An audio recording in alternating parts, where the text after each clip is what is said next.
کہ مسلمان کی زبان وہ غیبت سے باز نہ آئے، وہ تکبر اور گالی گلوچ کے بول سے باز نہ آئے۔ ناقدری رمضان کی کہ مسلمان کا ترازو رمضان میں بھی ٹیڑھا ہے اور وہ سیدھا نہیں ہوا۔ ناقدری کی ہم نے رمضان کی کہ سود سے توبہ نہ کی۔ ناقدری کی ہم نے رمضان شریف کی کہ شراب سے توبہ نہ کی۔ ناقدری کر دی ہم نے رمضان کی کہ ماں باپ کی عزت نہ کی، ان سے لڑائی تھی تو صلح نہ کی، ان کے پاؤں دھو کے نہ پیے، ان کو راضی نہ کیا۔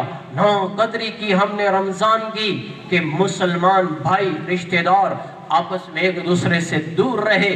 ناقدری کی ہم نے رمضان کی کہ دل کے اندر مسلمانوں کے لیے بغض اور نفرت اور کینہ چھپا کے رکھا ہوا ہے۔ ناقدری کی ہم نے رمضان کی کہ اس میں بھی اللہ کی یاد سے غافل، اللہ کے حکموں سے غافل، اس کی رحمت سے غافل، اس کی طاقت سے غافل، اس کی جنت سے غافل، اس کی جہنم سے غافل، اس کی قدرت سے غافل، اس کے لشکروں سے غافل، اس کی طاقت سے غافل، اس کی پکڑ سے غافل۔ ارے ابھی تو چھوٹی سی وبا پھیلائی ہے اور انسانوں کو عاجز کر دیا ہے۔ سائنس پوری عاجز، امریکہ کے ڈاکٹر عاجز، چین کے ڈاکٹر عاجز، پاکستان کے ڈاکٹر عاجز۔ کیا ہوا ہے؟ لاک ڈاؤن کیا جائے، ماسک لگایا جائے، ماسک کے لیے پابندی کر دی گئی۔ ارے بھائیو، کوئی حکومت والے اتنا ہی کہہ دیتے کہ بھائیو جیسے ماسک کی پابندی تمہارے اوپر لگائی جا رہی ہے، ایسے تم نماز کے لیے پابند بن جاؤ، ایسے تم مسجد میں جانے کے لیے پابند بن جاؤ۔ کوئی اس طرح پابندی کرتا کہ نماز میں بھی 4 حروف آتے ہیں اور ماسک میں بھی 4 حروف ہیں۔ ادھر دیکھو، نماز پڑھنے میں بھی 4 حروف، ماسک لگانے میں بھی 4 حروف، اس کی پابندی ہو رہی ہے۔ کیوں؟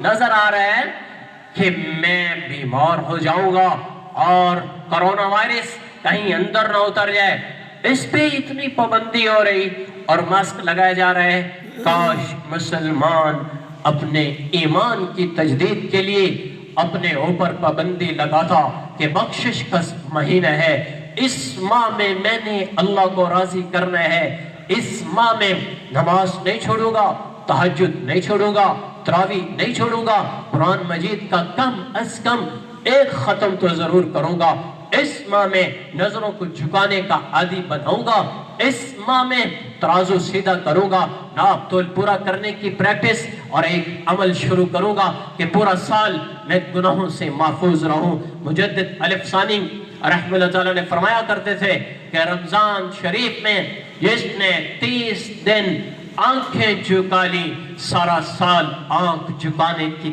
طاقت پیدا ہو جائے گی۔ اور رمضان شریف میں جس نے سچ بولنے کے لیے 30 دن اپنی زبان پہ زور ڈالا اور سچ بولا، وہ سارا سال سچ بولے گا۔ جس نے خواہش پہ پاؤں رکھ دیا رمضان شریف میں کہ حلال سے بھی دور رہا، روزہ ہے، حرام نہیں کھانا، حلال بھی نہیں کھانا، پابندی لگ گئی ہے۔ 30 دن حلال سے رکنے کے بعد اللہ تعالیٰ اس کو حرام سے روکے گا۔ لیکن بھائیو، کوئی ہو جو رمضان کے روزوں کو ادب کے ساتھ گزارے اور اس کی قدر کرے۔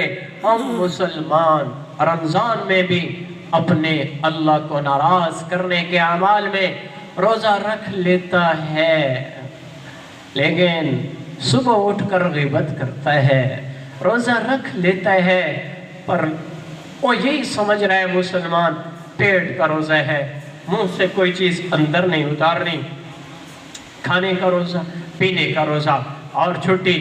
ارے نہیں بھائیو، صوم کا مطلب ہے رک جانا، اپنے آپ کو روک لینا، سیام خود کو روکنا۔ سیام جمع کا صیغہ ہے، صوم واحد کا صیغہ ہے، ایک روزہ سیام جمع کے لیے، روزوں کے لیے۔ تو خود کو روک لینا کس چیز سے؟ روٹی سے، پانی سے، کھانے پینے سے؟ نہیں، روزہ تو سبق سکھاتا ہے کس بات سے رکنے کا، کہ آنکھیں جھکاؤ، حرام نہ دیکھو، رک جاؤ، آنکھ کا روزہ ہے کہ حلال دیکھے، کان کا روزہ ہے